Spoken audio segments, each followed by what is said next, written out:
Jeremy Corbyn. Mr. Speaker, I agree with the Prime Minister on what she just said about Barcelona. The attack was abominable and appalling, and I think we should think of the victims, but also thank the people of Barcelona for their wonderful community response to what was a threat to all of them. Mr. Speaker, I hope the whole House will join me in thinking also of the victims of the terrible floods in Bangladesh, Nepal, India, Sierra Leone and Texas, and obviously our thoughts are with those facing Hurricane Irma in the Caribbean as we speak. Mr. Speaker, every member across this House should be concerned that inflation is once again running ahead of people's pay. This week, workers at McDonald's restaurants took strike action for the first time in this country. The boss of McDonald's, Steve Easterbrook, is reported to have earned £11.8 million last year, while some of his staff are paid as little as £4.75 per hour. Does the Prime Minister back the McDonald's workers' case for an end to 0 hours contracts and decent pay? Prime Minister. Obviously, the issue that has taken place in McDonald's is a matter for McDonald's to deal with, but the questions...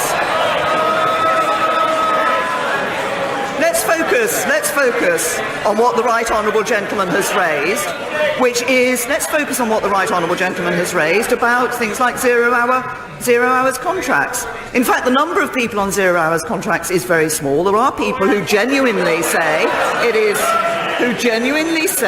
as a proportion of the workforce, who genuinely say that it is a benefit to them to be on those contracts. But for 13 years, the Labour Party was in government and did nothing about 0 hours contracts. It is this Conservative government that has put the workers first and banned exclusive 0 hours contracts. Mr. Speaker, my question was about McDonald's, and the Chief Executive is paid 1,300 times as much as his staff. There are 800,000 people, approximately, in Britain on 0 hours contracts. When she became leader, the Prime Minister pledged, and I quote, "I want to make shareholder votes on corporate pay not just advisory, but binding." And she put it into her manifesto.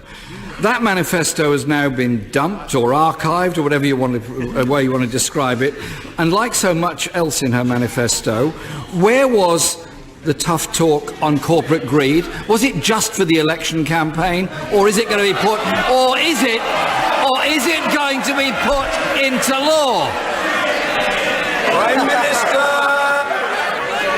Well, I suggest to the Right Honourable Gentleman that he looks again at the action that in government Conservatives have taken on this issue. It is the Conservative government that has recently published our proposals on corporate governance. It's Conservatives that gave shareholders the power to veto pay policies. It's Conservatives that forced companies to disclose board directors' pay. And it's Conservatives that introduced tough transparency measures for the banks. That's been done not by a Labour government. It's the Conservative Party that's been putting workers first. I note she uses the word advisory because page 18 of the dumped manifesto says, Mr. Speaker, the next Conservative government will legislate to make executive pay packages subject to strict annual votes by shareholders. She's gone back on her word. To help people struggling, Mr. Speaker, to help people struggling to make ends meet, many politicians have become convinced that we need to cap energy prices. Even the Prime Minister was briefly converted to this policy. Last week, the profit margins of the big six energy companies hit their highest ever level. I wonder if I could now prevail on the Prime Minister to stick to her own manifesto pledges on this matter as well. Prime Minister. Well, first of all, on the question of what we were doing on corporate governance, actually I didn't use the word advisory in my answer, so can I suggest to the Right Honourable Gentleman that in future he listens to the answer and doesn't just read out the statement. But he has raised an important issue. He's raised an important issue about energy prices because we are concerned about the way that that particular market is operating. We do expect the companies to treat customers fairly, and That's why we have been looking at the action that can be taken, and it's why the Business Secretary has been doing exactly that, and he wrote to Ofgem in June asking them to advise on what action they could take to safeguard customers. We're particularly concerned about those who are the poorest customers, who are kept on these tariffs that do not give them value for money. So I agree, and it's the government that is doing something about it. Well, Mr. Speaker, if only that were the case, because Ofgem's plans only will benefit 2.6 million customers. 17 million customers are shortchanged by the big six energy companies. She could and should take action on it. Mr. Speaker, but she's not the only one going back on her word.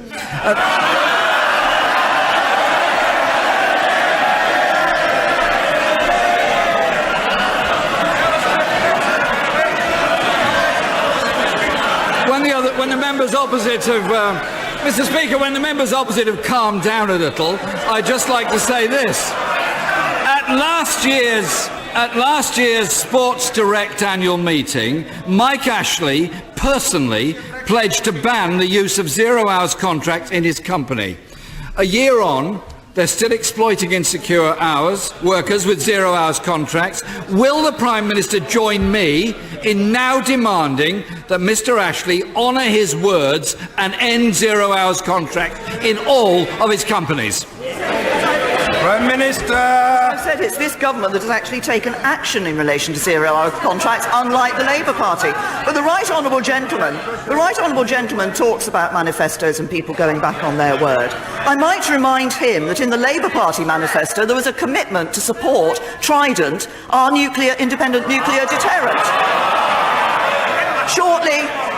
Shortly after the election, in private, he told people he didn't agree with that. For years, the Right Honourable Gentleman sat on the Labour Party benches and didn't support Labour policy. Now he's Labour leader and he still doesn't support Labour policy.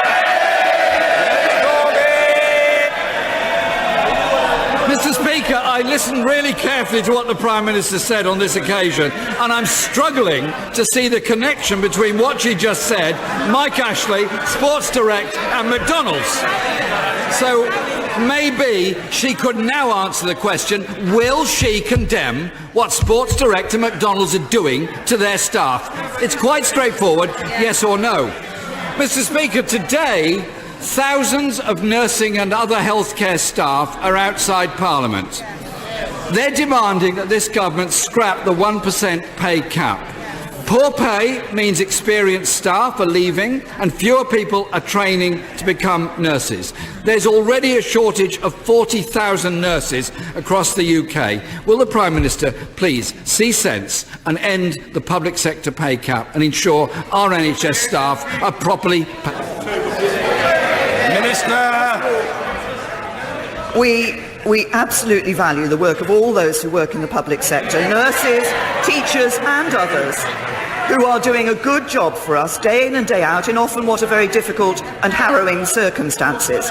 It might be helpful if I remind the House as to where we are on the issue of the pay review bodies and public sector pay, because there are two pay review body reports for 2017-18 still to be published and for the government to respond to for police and prison officers, and that will happen shortly.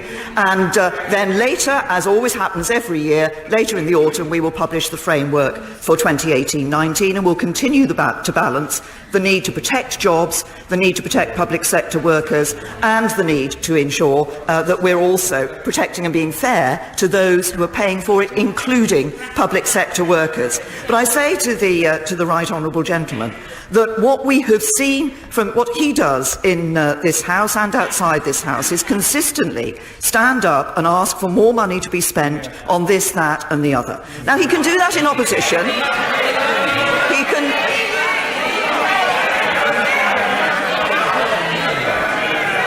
He asks consistently for more money to be spent. He can do that in opposition because he knows he doesn't have to pay for it. The problem with Labour is that they do it in government as well. And when as a result of the decisions the Labour Party took in government, as a result as a result of the decisions the Labour Party took in government, we now have to pay more on debt interest than on NHS pay. That's the result of Labour. Jeremy Corbyn! Speaker, the Prime Minister had no problems finding £1 billion to please the DUP. No problems whatsoever. And NHS staff are 14% worse off than they were 7 years ago. Is she really happy that NHS staff use food banks? Warm words don't pay food bills. Pay rises will help to do that. She must end the public sector pay cap. The reality, Mr. Speaker, for working people is lower wages and less job security, with in-work poverty now at record levels. So will the Prime Minister clarify something she evaded during the election campaign?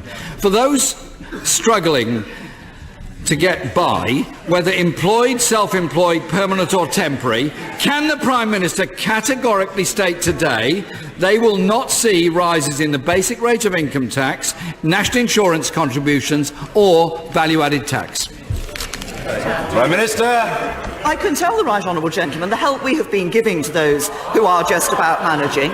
We've taken 4 million people out of paying income tax altogether. We've given a tax cut to over 30 million people. We see record numbers of people in employment in this country. We have given the lowest earners the highest pay rise for 20 years by introducing the national living wage. But you only get that with a strong economy. We believe in sound money. He believes in higher debt. We believe in making our economy strong so we can invest in our public services. Labour's approach is reckless, ours is balanced. Our approach delivers a strong economy. That's more money for the public services, more jobs for people and families. But you only get a strong economy and a better future with the Conservatives.